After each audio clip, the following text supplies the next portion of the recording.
తెలంగాణలో అధికారంలోకి వస్తే సెప్టెంబర్ 17 వేడుకలను అధికారికంగా నిర్వహిస్తామన్నారు ఏపీ సీఎం చంద్రబాబు నాయుడు.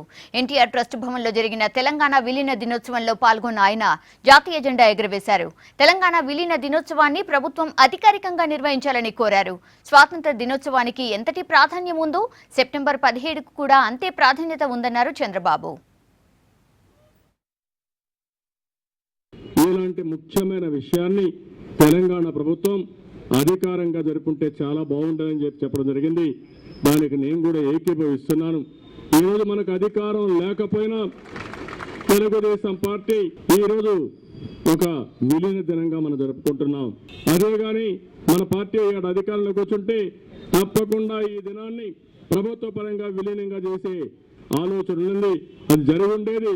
కానీ మనం రాబోయే రోజులు ఇప్పుడే రేవంత్ రెడ్డి గారు చెప్పారు, ఎప్పుడు అధికారం వచ్చిన ఆ సంవత్సరం నుంచి తెలంగాణ ప్రాంతంలో విలీన దినాన్ని జరుపుతాం. ఆ విలీన దినాన్ని నేను కూడా వస్తాను, తప్పకుండా ఇది జరుగుతుందని చెప్పి కూడా నేను మీకు తెలియజేసుకుంటున్నాను. చరిత్రలో కొన్ని ఘటనలు ఉంటాయి. భారతదేశానికి స్వాతంత్రం అనేది చాలా ముఖ్యం.